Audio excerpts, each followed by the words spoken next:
good afternoon. Welcome to Children's Mental Health Concerns, Pandemic Stressors, and Increased Demand for Care session. I am Abigale. I'm a board officer at Park Nicollet Foundation and the founder and principal consultant of AG Consulting and Media. I am also your host today. And Siha Madar is also my co-host.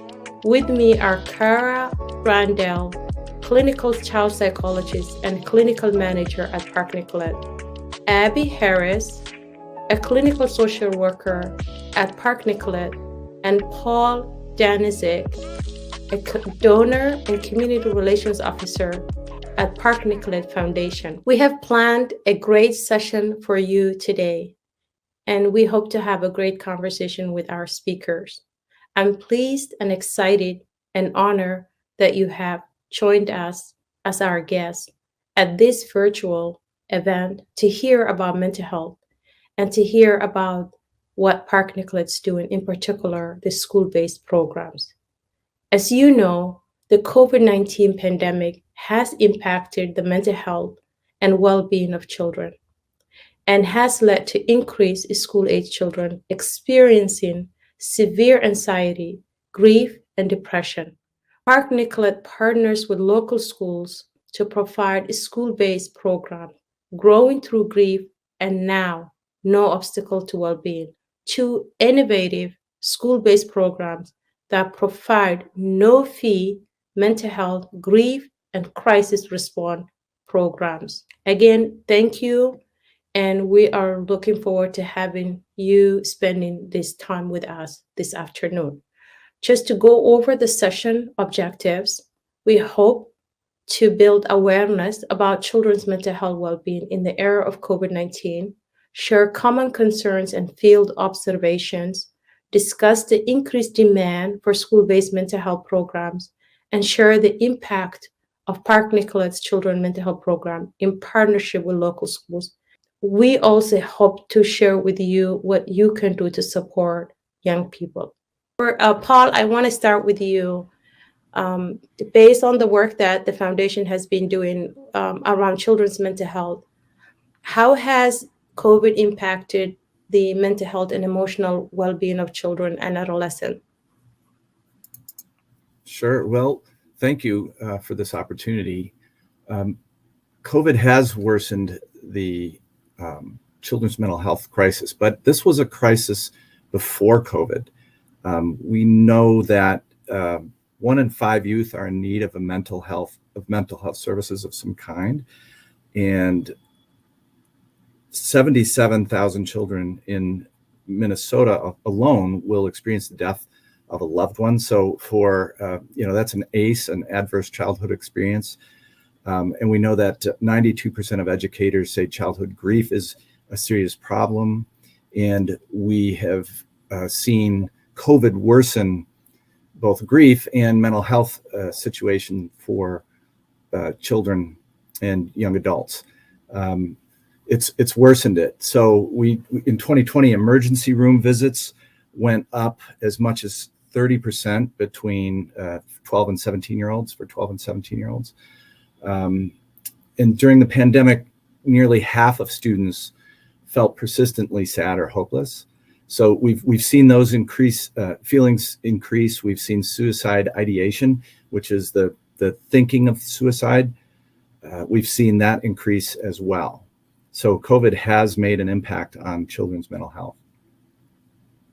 And are we hearing those observations from hospitals, clinics, just the school personnel, youth? What is informing those data? Well, those are stats from studies, but we have reports from emergency rooms that they're seeing increased mental health visits. We know from fire departments and police that 911 calls have an increased percentage of mental health situation with those. Now that's for all populations, not just youth. And then in my work, I work sort of in between education and healthcare. And so we hear, and I'm sure the psychologists can tell you this too, is that the school staff are saying they're seeing increased need and increased requests from students and parents and families for more mental health support. We wanted to make sure that we are also including this conversation, the youth voice, and hear the kind of questions they might have about this topic, as well as what advice they have for youth and families. So I wanted to invite Siham Madar, who is one of the youth generations and one of our panelists today. Siham, welcome. I know you have some questions for our guest speakers today. Would you like to ask those questions? How do you deal with kids who dealt with COVID-19, who have become teens and adults, who have dealt with emotional stunts? How can it be treated, and how do you deal with it through adulthood? I can jump in and share a little bit about that. Part of what I think that's a wonderful question, and part of it is we're kind of all still learning as we go. You know, this has been kind of a collective trauma that we have all experienced dealing with this global pandemic. And it's impacted us as a community, and it's also impacted us all in different ways as individuals. So a large part of being a therapist supporting people in this right now is kind of just allowing space for the grief of everything that was lost kind of during that time.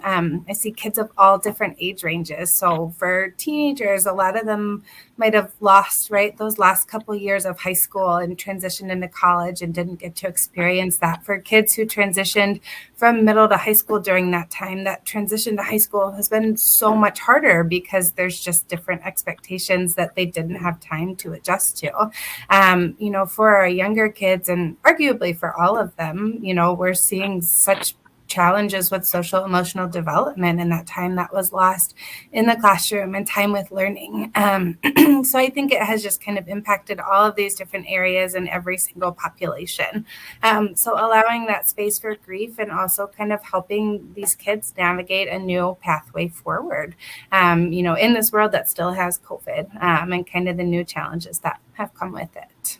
I have one more question to ask, and thank you for the response. And the people who've experienced extreme stress brought on by COVID-19, for example, a parent's divorce, dealing with overtime, can it have physical effects on your body?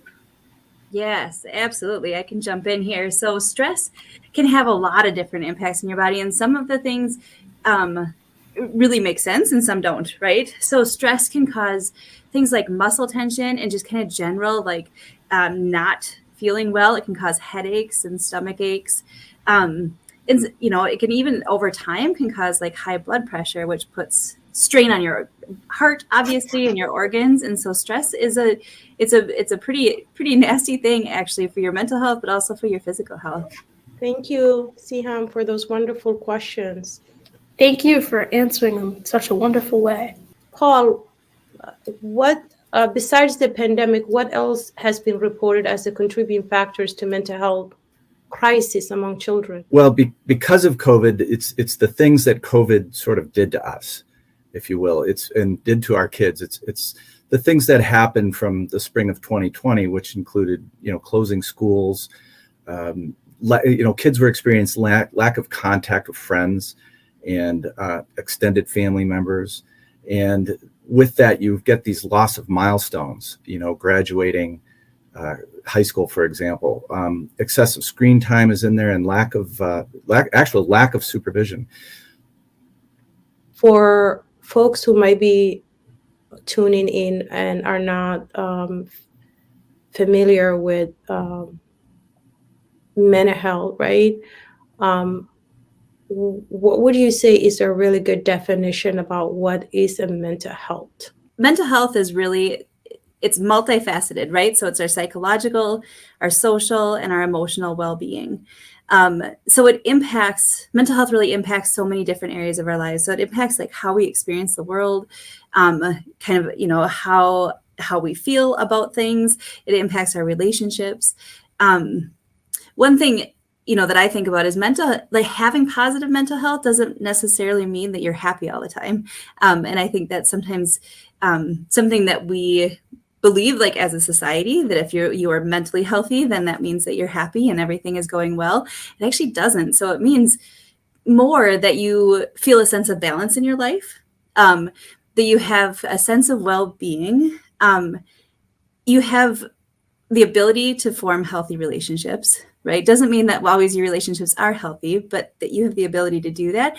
And I think most importantly, you have, when you're mentally healthy, you have the confidence to kind of face life's challenges. You feel like that you can kind of handle the things that life will throw at you. So, Kara, what are typical concerns or reasons why someone might come and see you or see a clinician? Sure. So I work with kids and adolescents. And so there are a lot of different reasons that parents, and it's usually the parents, seek out behavioral health for their kids or their teens. Sometimes it's really easy to identify reasons. So sometimes kids are having behavioral struggles, or are appearing really anxious or worried about different things. Maybe are sad and crying a lot. And so sometimes it's fairly straightforward. There are really kind of concrete reasons that parents are concerned. And other times it's a little bit less easy to define. So it might be, kids or teens come in because they're struggling at school. And so although we don't do the actual academic work, we don't do the tutoring work, but we can help kind of identify what might be getting in the way, or what really are the difficulties at school, whether it is academic or is it more kind of emotional or social concerns.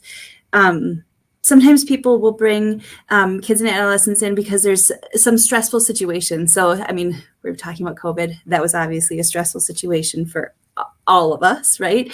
And so kids struggled more, especially during the height of the pandemic.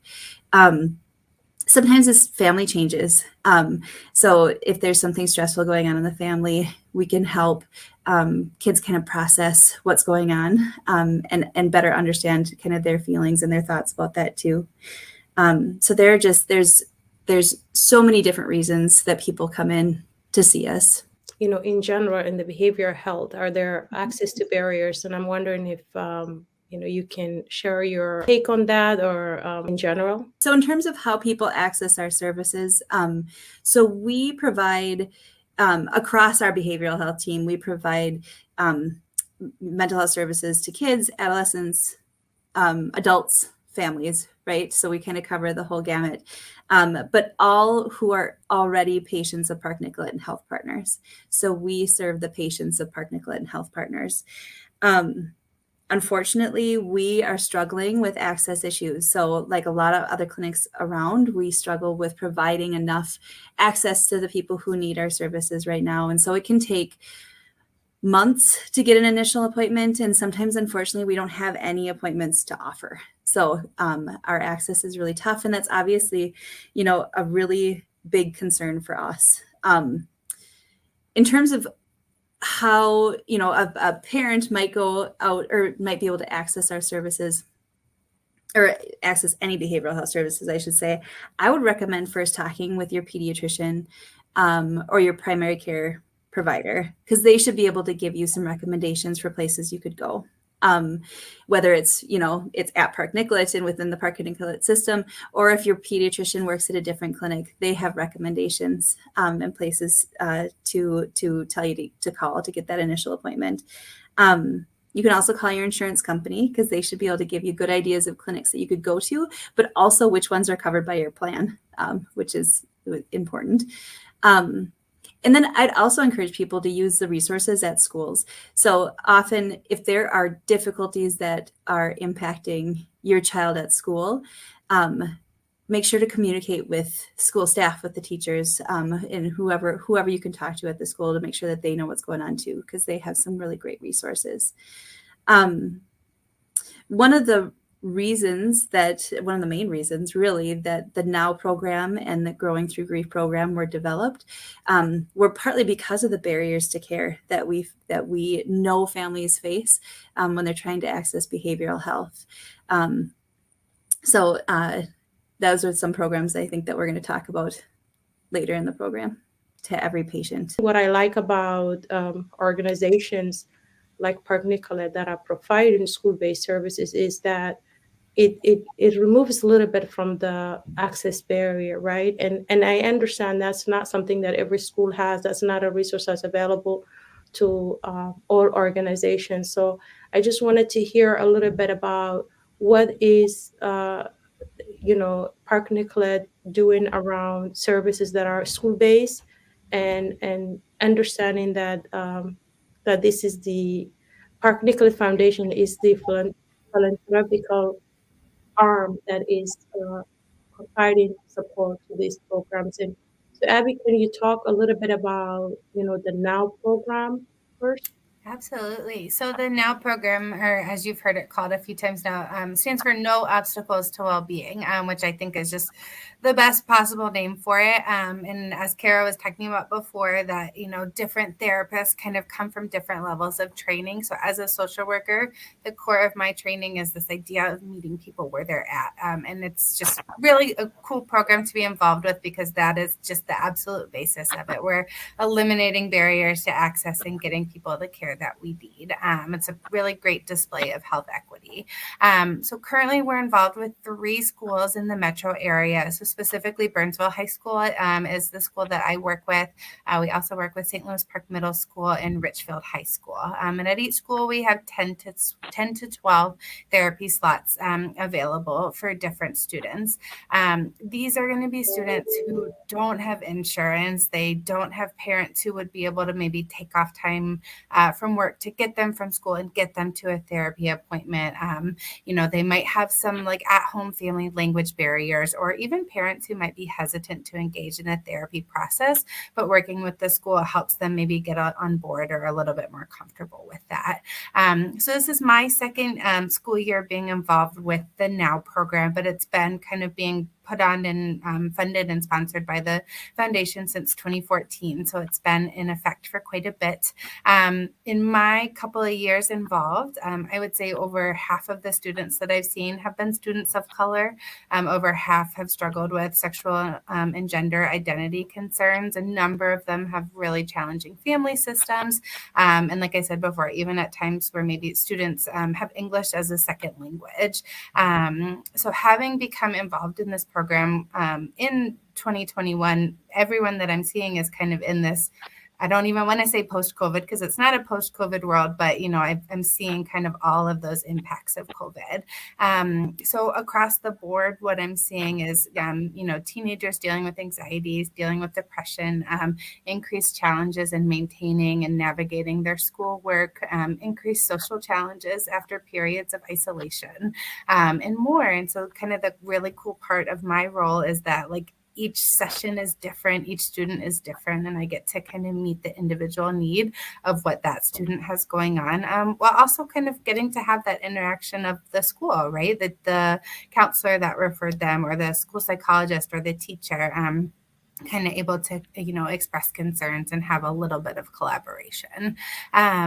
I think a really cool part of the NOW program is that even prior to COVID, it was a telehealth program. So we might even say it was a little bit before its time. But kind of with COVID, the way we've even been able to expand it is before, when these kids were able to meet virtually at school, and now they're also able to meet virtually from home. Say they're homesick but still want to talk, or maybe the school has a holiday day, that we're able to have platforms that we can still meet if that is what they choose to do. Could you talk a little bit about the Growing Through Grief? That's another program that's also school-based and has a long history being supported by the foundation.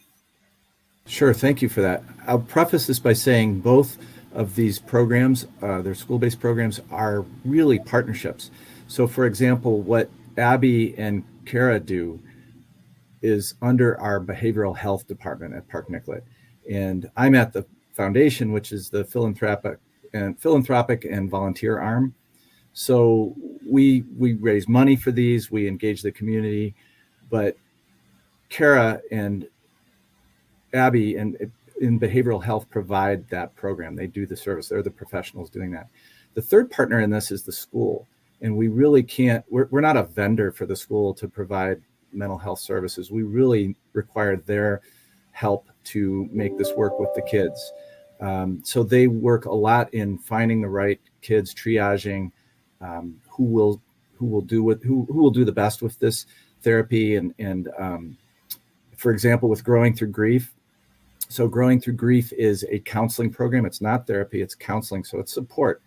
And it's support particularly for kids who have lost a loved one, be it a parent, caregiver, or a friend.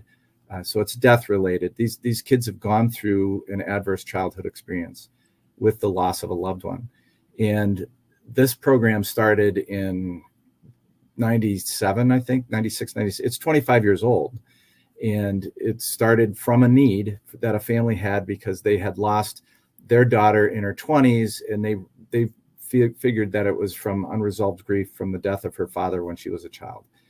And they came to the foundation, and the foundation wanted to help, and the foundation went to hospice, the Park Nicollet hospice program, which had counselors, and they said, hey, we want to help. And they started this program. They ended up working with Minnetonka High School, which was the first high school to do it, and providing grief counseling services in groups or individual counseling. And now it's expanded to crisis support for the school if they have a death in the school community. And it's also, over those 25 years, expanded to 16 different school districts and over 100 and some schools.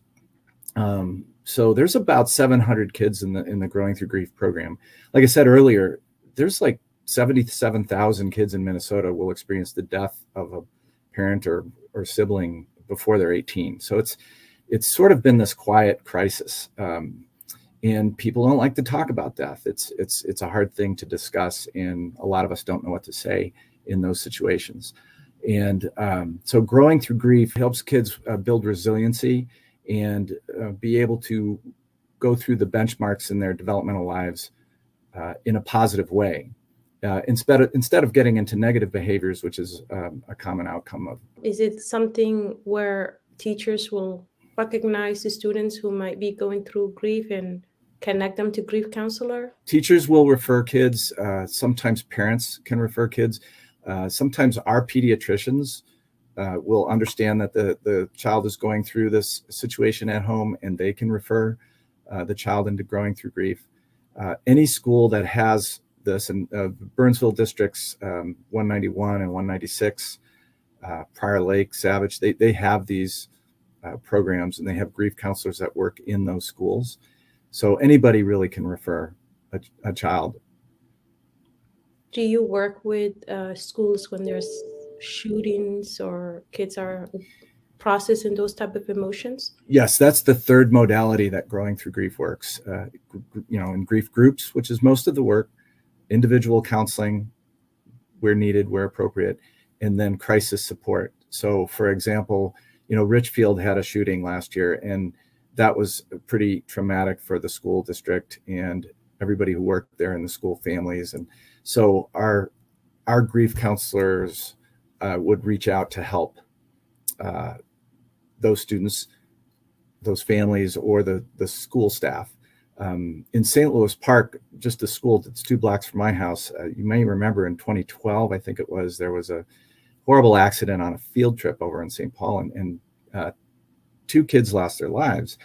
And our grief counselors from the whole program were over at that school when those buses came back from that field trip to help not just the families and the students who needed support, but also the school administration and the leadership, and how do they deal with this? How do they navigate this horrible crisis that happened to their school community? So that's the third modality that Growing Through Grief works. I have a 2-part question. One is, what would you say are the makeup of children and youth who are utilizing your services, ethnically or racially or linguistically? And then what would you say are the ways in the ways in which the program meets those demands or needs? And if not, are there partners along within the county or the cities that you reach out to in situations where maybe a language or cultural barrier is, another organization might be able to help that family better? I think in terms of the population that we treat, we treat a diverse population of patients. We know, though, that the majority of the patients that we treat are white, and we know that we are not reaching everyone that needs our support. right? And that there is health inequity in our system that we're trying to figure out. We're trying to remove barriers that might impact certain groups of people more than others. Language is a tough barrier to overcome in therapy. We have a really strong team of translators, and so we are lucky enough to have access to. I have yet to find a language that we can't find a translator for, and so that is helpful. But it's a barrier to care no matter what, right? So we can understand each other in terms of language, but the concepts that we're talking about from a mental health perspective don't always translate well. And I think you're right that there is, because of differences in conceptualization of mental health, and also difficulties with trusting a system, right? And sometimes I think trusting a system as big as ours too. It is hard for families to trust us, and there's a stigma too for certain populations around just having a mental health diagnosis, which makes it really, really hard to be able to come and seek help because of what might be kind of the repercussions in your community. So I think it's so complex, but as a team, we try to, like Abby had said earlier, try to meet patients and families where they're at. Try to be listeners and be open to being educated about any particular patient or family's culture or background, their beliefs, how mental health or behavioral health might fit into their kind of understanding of the world and their beliefs. And that's kind of the best that we found to be able to do, is just to be really good listeners and really strong advocates for our patients who are dealing with a lot of these barriers. Paul and Abby, any comments? I can say that for Growing Through Grief, the demographics of the Growing Through Grief program almost match the school districts. Grief doesn't really see any of those boundaries, and the demographics pretty much match the school districts.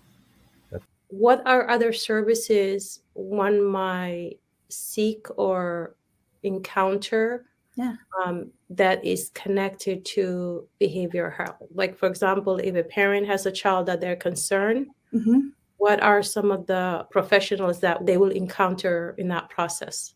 Sure. Yeah. So just to even talk about it, this can be confusing. So I will go through all the areas that we offer, at least at Park Nicollet and child and family behavioral health. In our therapy team, we have a number of our therapists have different backgrounds, right? So you may have a therapist who's a psychologist. You may have one that's a social worker or a marriage and family therapist. And so we're all doing the same work, but maybe coming at it from kind of different educational backgrounds. So that by itself can be confusing. And that's the therapy piece.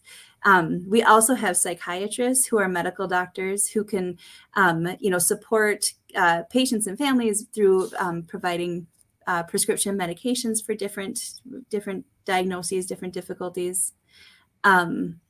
In our clinic, we're a little bit unique too, because we have developmental and behavioral pediatricians who really have a specialty in pediatric development and behavioral difficulties too. And so they are also medical professionals who can provide prescription medications as well.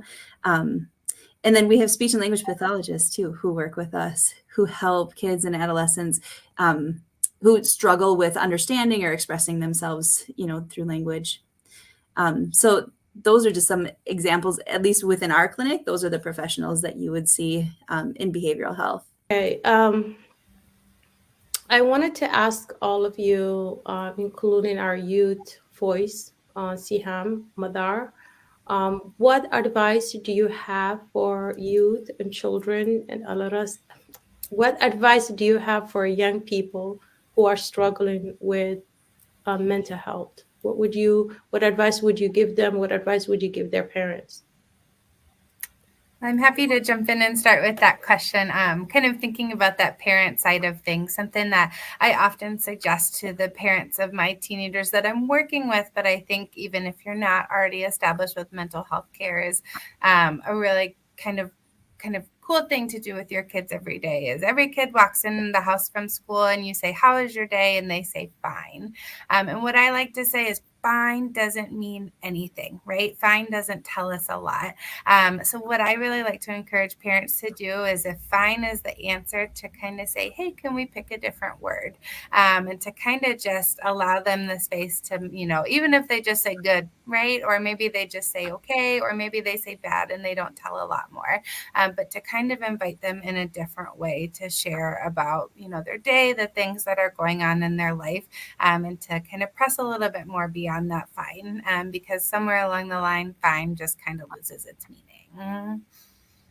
Yeah, good advice. How about you, Kara?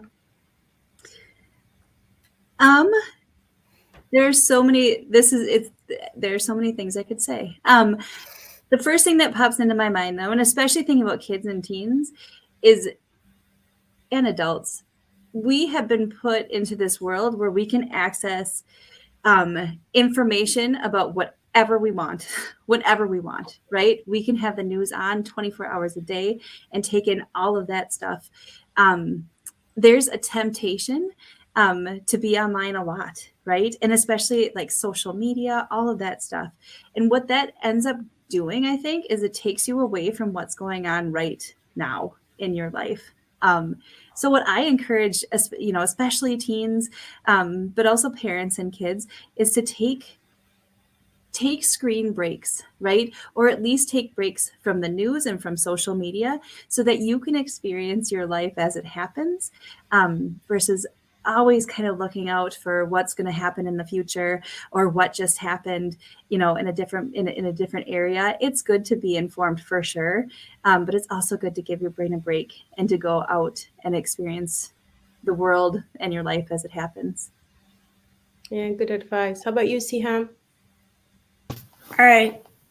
For personally speaking, for kids and adolescents, what I recommend is to just be honest with parents, no matter how hard it might be. I understand that if you do not tell your parents that you are struggling, they cannot help you. And I feel as if there are a lot of situations children are pressured to keep their mouth shut on their mental illness if they're dealing with family issues. But the more that you feel like you have to stay quiet is the more you probably need it. And for adults, I recommend to just try to pay attention to your kids. If there's severe adversities in their life, they might be taking it well on surface, but you never know what's going on in their head. And I recommend getting them therapy to prevent any issues, either in adulthood or adolescence. Great advice, Siham. Paul, any advice? Well, I think that's it's wonderful to hear from you, Siham. Thank you. I feel I'm an old YMCA camp director, so and there is plenty of clinical proof that being outside and connecting with nature is actually good for mental health. And so taking a walk together and trying to make up for that lack of, some of that contact time that we lost over the pandemic, and connecting with someone, I would always argue that that's good therapy. Thank you. We're prescribing it in Scotland. Yeah, thank you. That's a really good, all diverse perspective. So, Paul, you are the donor and community relations officer at Park Nicollet Foundation, and we, as the board, support your work as well. And the foundation is embarking on several campaigns and fundraising activities.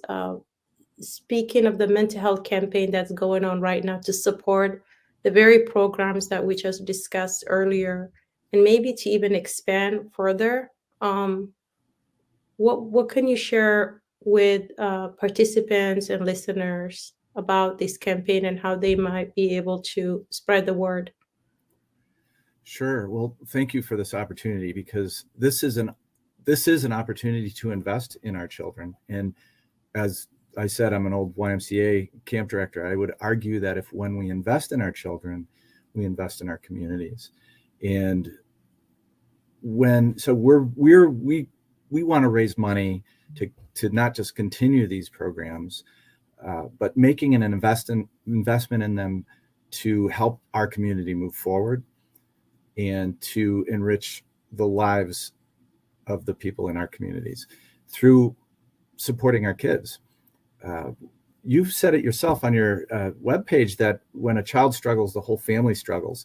And I would argue that if you've got family struggling, then you have the community, which is in a place of struggle. So this is good for all of us. And to talk about our campaign, we're about halfway through a campaign to raise several $1 million to deepen and expand these programs within the community, allow any child who needs therapy, for example, to be able to have access to that. Like Kara said, and Abby said, we have currently 10 to 12 spots, 10 to 12 hours of therapy per week that they're able to do. And is that reaching every kid who needs it and who doesn't have insurance or who may be undocumented or whose parents may not be able to get them to a clinic for therapy? Is it reaching every kid who is grieving from a loss of a parent or their sibling? So we're raising this money because that's what it takes to provide professional therapy. The therapists and the counselors in the schools working closely with the school staff to bring the right care at the right time to those students. And I'll come back to the word of investment, because if these kids are getting skills that help them with their resiliency, skills that help them get through their times of immense grief when it resurfaces, for example, when their father's not there when they graduate. When they build their own resiliency skills, it helps them throughout their entire life. So it's an investment that pays dividends for not just for that person, but for their families, their future families, and for the community. And it's not cheap. It's, for example, one student support group for Growing Through Grief over the course of the school year would cost about $10,000. We provide that. We raise money for that. And so that's the call.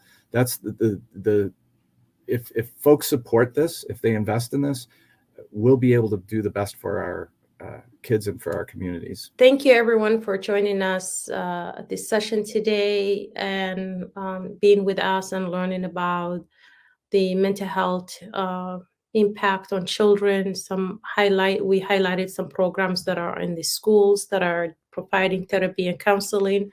We know the need is higher than that. We know the demand for services is higher. If you're engaged in this work, build awareness that those services exist. Not everybody knows the resources that are out there, the need that's out there. So we encourage you to share as much as possible. I just want to say thank you for everyone who helped, and I'm deeply thankful for adolescents and children to get the mental health that they deserve throughout their childhood. No child or adolescents deserve to grieve alone, and I believe that every child deserves an opportunity. Thank you so much and have a great afternoon. Bye-bye.